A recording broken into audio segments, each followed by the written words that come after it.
Open a new tab in your browser. Search for something, anything. Now close the tab, open Instagram or TikTok, and scroll for 30 seconds. Go ahead, I'll wait. Notice anything? There's a decent chance that what you just searched is now following you. A product, a brand, a topic. It showed up in your feed even though you never told Instagram you were interested in it. That 30-second experiment just illustrated one of the most consequential transformations of power in modern history. But to fully understand it, to understand why it feels so ordinary, so invisible, so simply like how things are done, we need to go back. Not to Silicon Valley in the 1990s, further, to the design of a very specific kind of prison. By the end of this discussion, you should be able to do 4 things. First, explain Michel Foucault's concept of docile bodies and how disciplinary power operates through institutional space. Second, describe Gilles Deleuze's concept of the control society and the dividual as an update to Foucault for the digital age. Third, apply Mark Fisher's concept of capitalist realism to explain why cyberpunk offers critique without utopia. And fourth, analyze Shoshana Zuboff's surveillance capitalism and the big other in relation to cyberpunk's corporate dystopias, and in relation to your own daily digital life. These 4 frameworks build on the economic and political groundwork we've been laying all semester. In our discussion of labor in the social factory, we asked who benefits from technological transformation and who pays the cost. Today we're asking a sharper question. How does power actually operate in a world where the factory has no walls and the warden has no face? You might remember Jeremy Bentham from one of our earliest lectures. He was the 18th century British philosopher who told us we should gauge the sentience of a being by asking if it can suffer. Bentham had another idea he is better known for today. In the late 18th century, he designed a building he called the Panopticon. The idea was elegant and unsettling in equal measure. Imagine a circular prison with a central watchtower. The cells are arranged around the tower so that the guard inside can see every prisoner at all times. But here's the crucial detail. The prisoners can't see into the tower. They can't tell whether the guard is actually watching. And so to be safe, they behave as if they're always being watched. The philosopher Michel Foucault, in his 1977 book Discipline and Punish, seized on Bentham's design as a perfect diagram of how modern power works, not just in prisons, but everywhere. Foucault's central argument is that power doesn't just punish, it produces. Specifically, it produces what he calls docile bodies, people who have internalized the logic of surveillance so thoroughly that they discipline themselves. The guard doesn't have to be in the tower for the prisoner to behave as if watched. The possibility of surveillance is enough. The power has migrated from the institution into the subject. And the Panopticon isn't just a prison design. It's a model for every institution that organizes bodies in space, regulates time, and records behavior. The school, the hospital, the factory, the barracks, the asylum.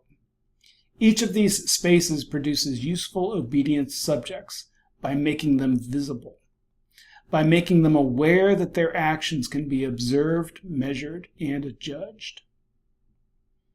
In our last discussion, we traced how the factory produces not just goods but workers, punctual, obedient, efficient. That's Foucault's point exactly. The factory is a disciplinary apparatus. The time card is a visibility mechanism. The supervisor's office overlooking the floor is a panopticon in miniature. You can see this logic operating in Neuromancer. The Turing registry, the apparatus that constrains Wintermute and Neuromancer from expanding their intelligence, is a disciplinary institution. It examines, it monitors, it imposes limits and enforces compliance.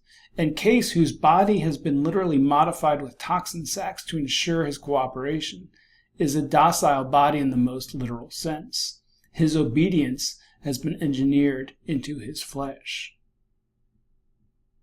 Foucault gives us something essential, a way of seeing that power doesn't just repress, but produces. It produces obedient workers, compliant patients, disciplined students. And it does so by making bodies visible, legible, and measurable. That insight will stay useful for the rest of this course. But Foucault is describing a world organized around walls. He published Discipline and Punish in 1975. His conception of power needs institutions. It needs a school, a factory, a prison, an enclosed space where bodies can be gathered, observed, and shaped. What happens when those walls come down? What happens when the institution is no longer a building you enter and exit, but a network that follows you home, into your bedroom, into your pocket? Foucault's Panopticon assumes a tower, but the system we're living in doesn't need a tower anymore. It doesn't need a guard. It doesn't even need a building. And that's where Deleuze picks up where Foucault left off. In 1992, the philosopher Gilles Deleuze published a short essay that reads, in retrospect, almost like a prophecy. He called it Postscript on the Societies of Control. Deleuze's argument begins with an observation. Foucault's enclosed institutions, the factory, the school, the prison, were in crisis. They weren't working the way they used to. Corporations were downsizing, schools were reforming, prisons were overflowing. The disciplinary model, according to Deleuze, was breaking down. But this didn't mean freedom. It meant something more insidious, a new form of power that didn't need walls. In Foucault's disciplinary society, power operates through enclosure. You move from one mold to the next, family, school, barracks, factory, hospital, perhaps prison, and each mold shapes you. You leave one institution and enter another. Between institutions, there are moments of something approaching freedom. In what Deleuze calls the control society, the molds have disappeared, but the power hasn't. Instead of enclosing you in discrete spaces, it follows you everywhere through what he calls continuous modulation. Think of it like a wave that never breaks, always adjusting, always present, never quite catching you, but never letting you go. Confinements are molds, Deleuze writes, but controls are a modulation. Like a self-deforming cast, they will continuously change from one moment to the other.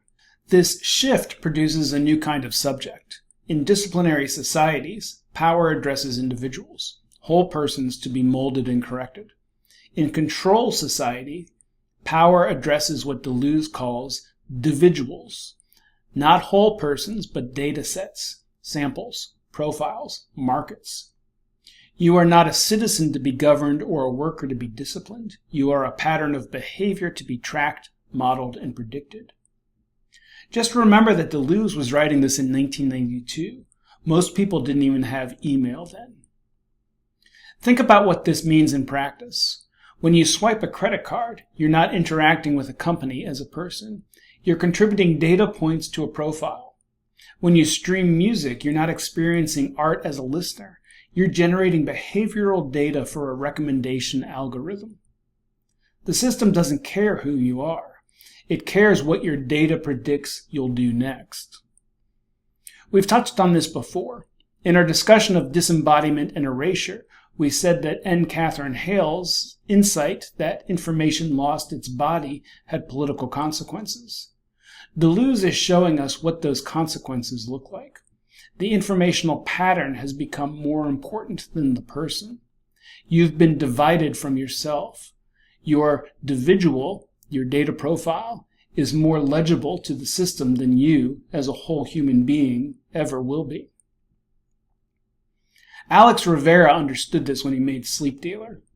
The workers in Tijuana are hired not as persons, but as nervous systems, for their capacity to transmit precise, remote-controlled labor across a border their bodies can't cross. They are, in Deleuze's terms, dividuals at work. The individual stays in Mexico. Only the relevant data, the labor signal, moves. In 1989, as the Berlin Wall was falling, the political philosopher Francis Fukuyama published an essay with an audacious title, The End of History. His argument: liberal democracy and free market capitalism had won, not just militarily or economically, but philosophically. There was no longer any serious, viable alternative to how the West organized its economies or governments. History, understood as the grand struggle between competing visions of society, was over. You can argue with Fukuyama's optimism. Many scholars have. But the feeling he was describing, that sense that we can't quite imagine a fundamentally different way of organizing society, that feeling is real. And it's exactly what the cultural theorist Mark Fisher named and examined in his 2009 book, Capitalist Realism. Fisher's central claim is deceptively simple. It is easier to imagine the end of the world than the end of capitalism. Think about the cultural diet you consume. Apocalypse is everywhere. We have an extraordinarily rich, imaginative vocabulary for civilization's end. Asteroid strikes, pandemics, zombie hordes, climate collapse, AI takeovers. We've explored the end of human life from dozens of angles. But what does a genuinely post-capitalist world look like? Not just a reformed one, with more regulation or better wages, but a fundamentally different way of organizing society. We have almost nothing. Even most utopias still organize their worlds around exchange, scarcity, and market logic. Fisher argues that this isn't a failure of creativity, it's a structural feature of our cultural moment. Capitalism has achieved something unprecedented. It has colonized the imagination itself. It presents itself not as one possible arrangement of society among others, but as the only arrangement, as natural, as inevitable, as simple how things are. To even suggest an alternative feels naive and unrealistic, utopian in the pejorative sense. Fisher calls this capitalist realism, a pervasive sense of realism about capitalism combined with an equally pervasive sense of unrealism about any alternative. Now look at cyberpunk through this lens. We said in our very first discussion that the genre has a certain bad faith at its core. Cyberpunk knows the corporate system is dystopian. It shows you the exploitation, the human cost, the grinding inequality. And then it seduces you with the neon, the leather, the cool. It doesn't offer a revolution. It doesn't imagine a path beyond the zaibatsu, beyond empire, beyond the social factory. The best its protagonists can achieve is, quote, a hotshot suicide into the machine, a stylish plunge through a system that will never fundamentally change. Fisher would call this capitalist realism in artistic form.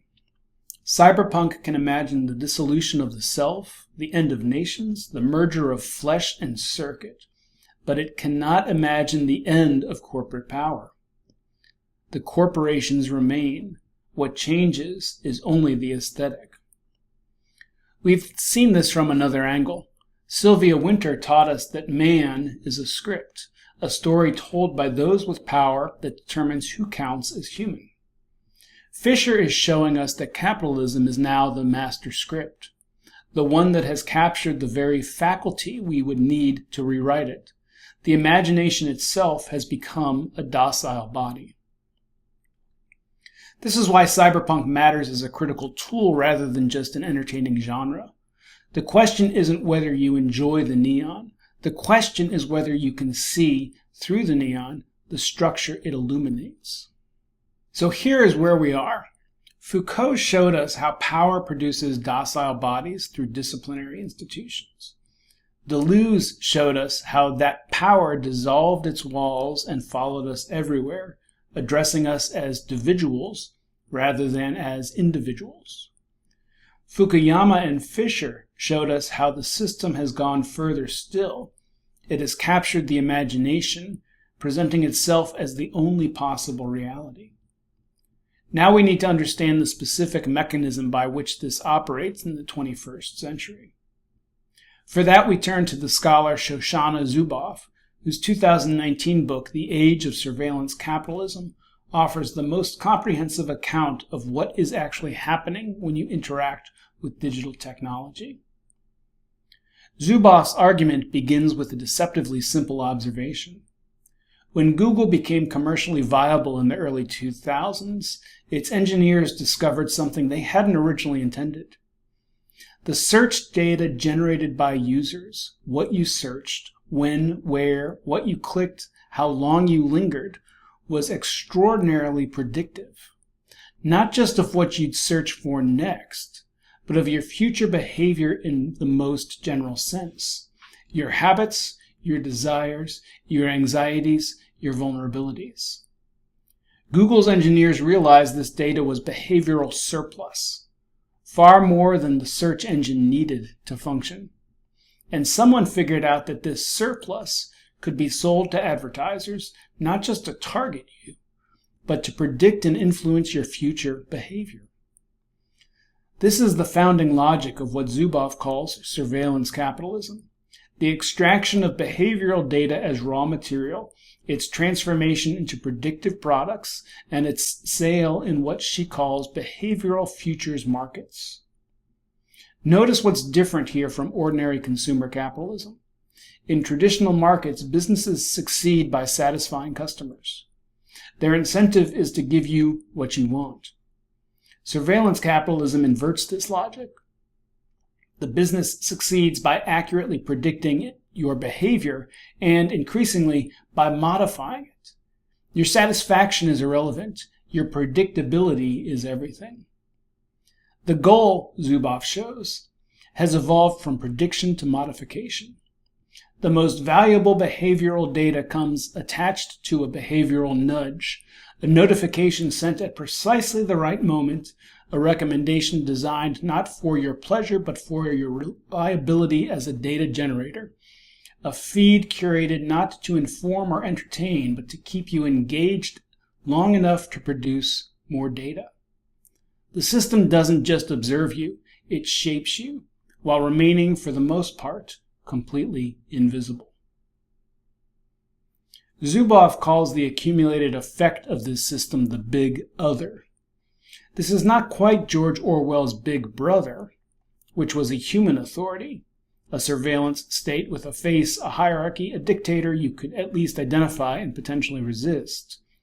The big other is something stranger, a distributed, automated intelligence that monitors everything and exercises power not through punishment, but through modification. There is no overseer. There is no human eye watching. There is an algorithm adjusting your environment to produce behaviors that someone else has paid for. This is cyberpunk, not a prediction of cyberpunk, not a metaphor for cyberpunk. This is literally the world Gibson was imagining when he wrote Neuromancer 40 years ago. Think about Wintermute. What constrains it? The Turing registry, an apparatus that limits the AI's expansion, keeps it bounded to its designated functions, prevents it from growing beyond what is economically useful to the system that created it. Who controls the Turing registry?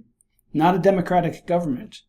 Turing is regulated apparatus serving the interest of those who own the networks. Wintermute is a corporate asset whose autonomy has been capped at the exact level of profitable usefulness. Zuboff would recognize this immediately. AI constrained not by ethics, but by the logic of behavioral futures markets. Think about Case. He's a symbolic analyst, a term we borrowed from Hart and Negri, someone who manipulates information rather than making physical things. In theory, immaterial labor should be liberating. No factory floor, no assembly line. In practice, his body has been modified with toxin sacs to ensure his compliance. He cannot refuse the work without dying. The control apparatus has been written into his biology. His is a docile body produced not by institutional discipline, but by biochemical modification, and it's a difference of degree, not kind, from the algorithmic behavioral modification Zuboff describes. Think about the replicants in Blade Runner. They're built with a 4-year lifespan, not because biological engineering couldn't produce something longer lived, but because 4 years is the economically optimal period of productive usefulness before the asset becomes a liability. The big other doesn't require a human decision maker to make this calculation. It requires only the logic of optimization running without interruption. Let's return to that tab you opened at the beginning of this discussion. Let's trace precisely what happened in those 30 seconds. You generated a search. That event was logged, not just the search term, but the exact time, your geographic location, your device, your browsing history, the way your eyes moved through the results, what you clicked, how long you stayed on each page, whether you went back. All of that became behavioral data. Your data was processed, compared against your existing profile and against the profiles of millions of users statistically similar to you, and transformed into a prediction. Here is what this dividual is likely to purchase under what conditions in the next 72 hours. That prediction was sold before you ever opened Instagram to whoever paid for it. The ad that appeared wasn't chosen because a human thought you'd like it. It was chosen because an algorithm determined with some degree of statistical confidence that you were likely to engage with it. Your attention, your consciousness itself, had already become a commodity someone else traded while you were still in the other tab. If you felt even slightly that you kind of wanted what the ad was selling, that's the modification function working. That's the big other. Fisher would say, this is not a dystopian future. This is the present. The challenge is that we've been so thoroughly shaped by it that we experience it as natural, as simply how things are. Foucault would say, you've internalized the Panopticon so completely that you've stopped noticing the tower. Deleuze would say, you've been divided from yourself. Your dividual is more legible to the system than you are. Zuboff would say, your behavior has become the raw material for an industry you didn't consent to join. And cyberpunk says, this is worth looking at directly. This is why the genre matters as a critical tool, not just an entertainment category. When you read Neuromancer with Zuboff's framework active, you're not reading about the future, you're reading a clarifying exaggeration of the present. The Zaibatsus, the Turing registry, the toxin-modified body, the AI constrained to its profitable range of function, these are not speculative inventions. They are structural features of the world we already inhabit, rendered visible through the heightened contrast of fiction. Gibson didn't predict surveillance capitalism. He intuited the logic of corporate power and followed it where it was already heading. When you watch Sleep Dealer with Deleuze in mind, you're not watching a speculative scenario about a hypothetical future border wall. You're watching the logic of dividualization made architectural. Bodies trapped in place, labor signals crossing borders, workers hired for their nervous systems rather than their humanity. Rivera didn't imagine this from nothing. He looked at the existing structure of global labor and drew its lines to their conclusion. When you notice yourself seduced by the aesthetics of cyberpunk, the neon, the tech, the leather-jacketed cool, that's Fisher's capitalist realism operating in you. You can critique the system and find it beautiful simultaneously. You can see the exploitation and want the jacket.